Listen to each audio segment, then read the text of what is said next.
Imagine standing in a courtroom, raising your hand, swearing to tell the truth.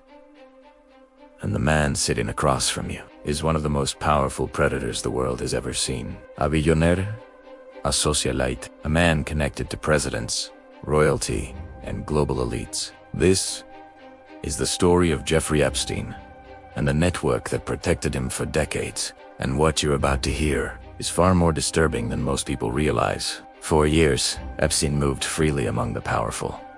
He owned mansions across the world, traveled on private jets, and surrounded himself with influence. To outsiders, he was mysterious.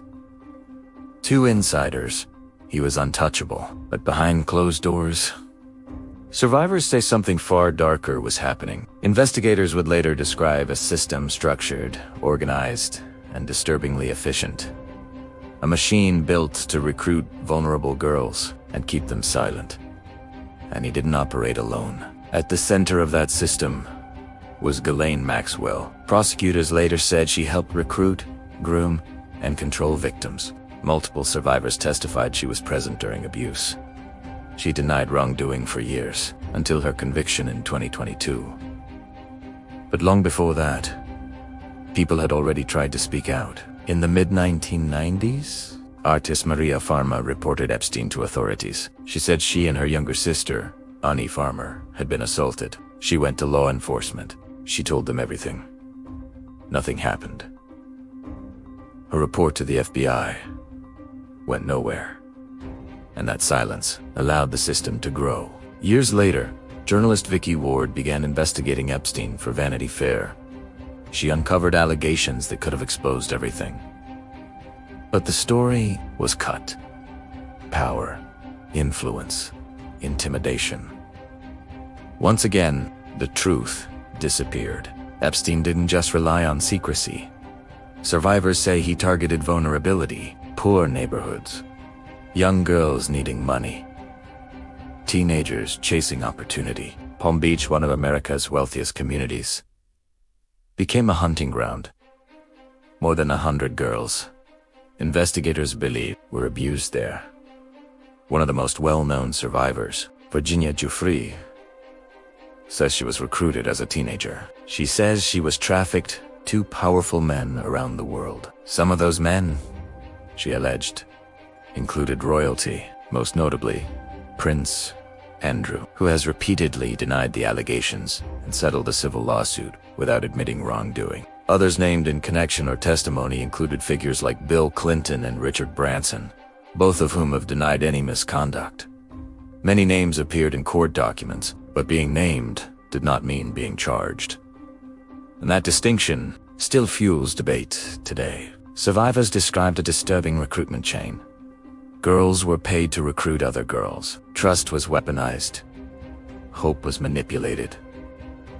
Homes in New York and Palm Beach became central locations. Some encounters began with promises of modeling work, education, or massage training. One recruitment reportedly began at Mar-a-Lago, owned by Donald Trump, where a teenager met Maxwell.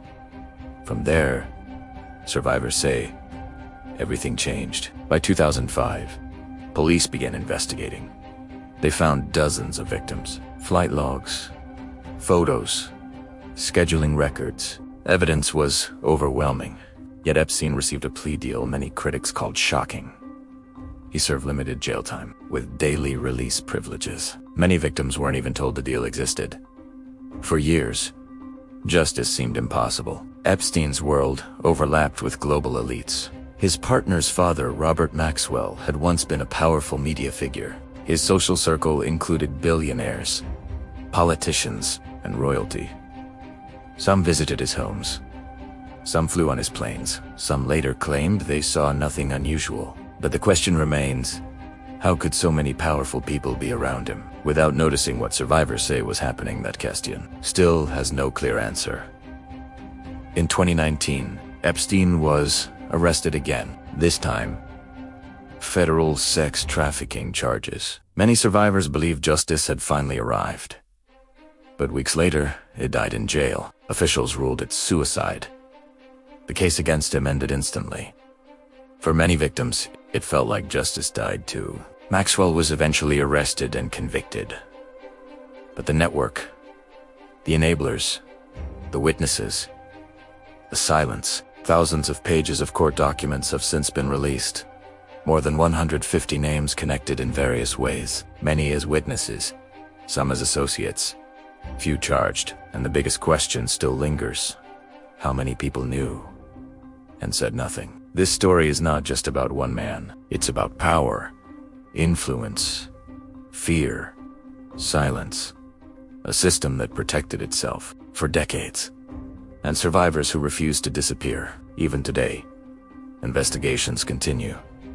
Questions remain. Truth keeps surfacing, and many believe we still haven't seen everything. This case reshaped how the world looks at power and accountability. But if history has taught us anything, it's that darkness rarely reveals itself all at once.